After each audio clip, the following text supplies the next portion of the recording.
السلام علیکم۔ اسرائیل کا پہلا وزیر اعظم بن گورین تھا جو زائونسٹ پارلیمانی پارٹی ہگانا کا سربراہ بھی رہ چکا تھا۔ ایک روز وہ کچھ جلدی میں گھر سے جا رہا تھا کہ اس کی بیٹی نے یاد دہانی کروائی کہ آج ویلنگ وال یعنی دیوار گریہ پر سالانہ دعا کا دن ہے۔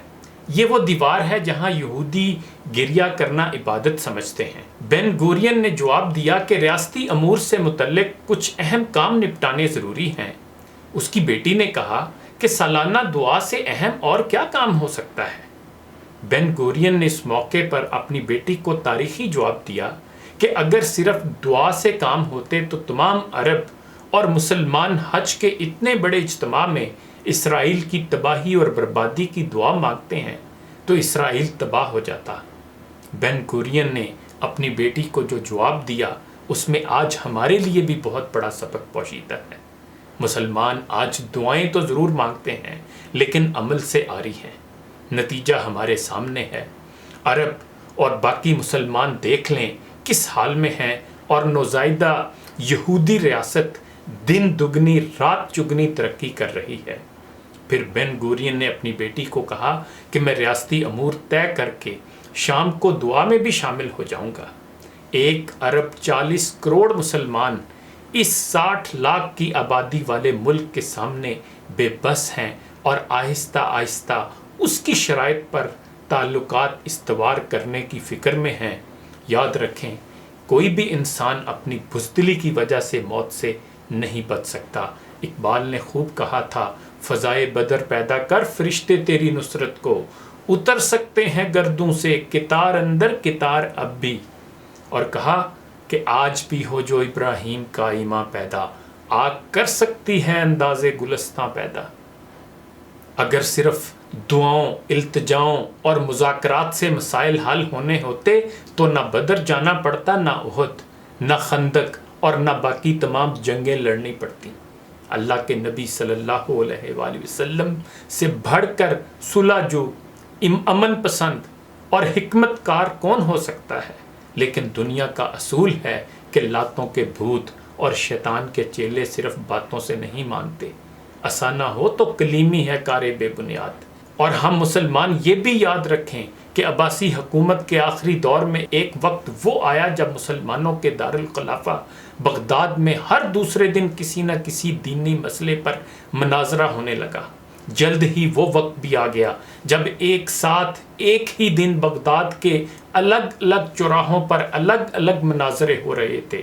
یہ بھی کہا جاتا ہے کہ ایک مناظرہ اس بات پر تھا کہ ایک وقت میں سوئی کی نوک پر کتنے فرشتے بیٹھ سکتے ہیں۔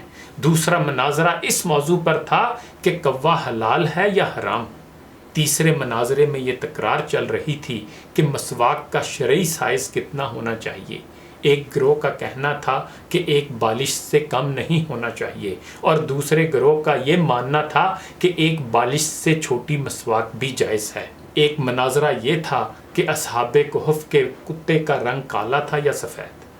ابھی یہ مناظرے چل رہے تھے کہ ہلاکو خان کی قیادت میں تاتاری فوج بغداد کی گلیوں میں داخل ہو گئی اور سب کچھ تہس نہس کر گئی۔ مسواک کی حرمت بچانے والے لوگ خود ہی بوٹی بوٹی ہو گئے۔ سوئی کی نوک پر فرشتے گننے والوں کی کھوپڑیوں کے مینار بن گئے جنہیں گننا بھی ممکن نہ تھا۔ کوے کے گوشت پر بحث کرنے والوں کے مردہ جسم کوے نوچ نوچ کر کھا رہے تھے۔ آج ہلاکو خان کو بغداد تباہ کیے سینکڑوں برس ہو گئے، مگر قسم لے لیجئے جو مسلمانوں نے تاریخ سے رتی برابر بھی سبق حاصل کیا ہو، آج ہم مسلمان پھر ویسے ہی مناظرے سوشل میڈیا پر یا اپنی اپنی محفلوں، جلسوں اور مسجدوں کے ممبروں سے کر رہے ہیں کہ داڑھی کی لمبائی کتنی ہونی چاہیے یا پھر پاجامہ کی لمبائی شرعی اعتبار سے کتنی ہونی چاہیے، مردہ سن سکتا ہے یا مردہ نہیں سن سکتا، امام کے پیچھے سورہ فاتحہ پڑھنا جائز ہے کہ نہیں۔ مان لیا کہ عام افراد کے لیے دین کی بنیادی تعلیمات کی تدریس بھی ضروری ہے، لیکن افسوس کہ بین المسالک بھائی چارے اور ہم آہنگی کا فقدان ہے اور اختلافی مسائل جن پر صرف علماء کو بات کرنی تھی انہیں بھی سر عام ٹی وی اور سوشل میڈیا پر بیان کر کر کے نفرتوں کے بیج بوئے جاتے ہیں۔ اور ہر مسلک صرف خود کو درست اور دوسروں کو باطل سمجھتا ہے۔ فرقے اور مسلک کے ہمارے جھنڈا بردار صرف اور صرف اپنے اپنے فرقوں کو جنت میں لے جانے کا دعویٰ کر رہے ہیں، اور دور حاضر کا ہلاکو خان ایک ایک کر کے مسلم ملکوں کو نیست و نابود کرتا ہوا آگے بڑھ رہا ہے۔ افغانستان، لیبیا، عراق کے بعد شامی بچوں کی کٹی پھٹی لاشوں کی گنتی کرنے والا کوئی نہیں ہے۔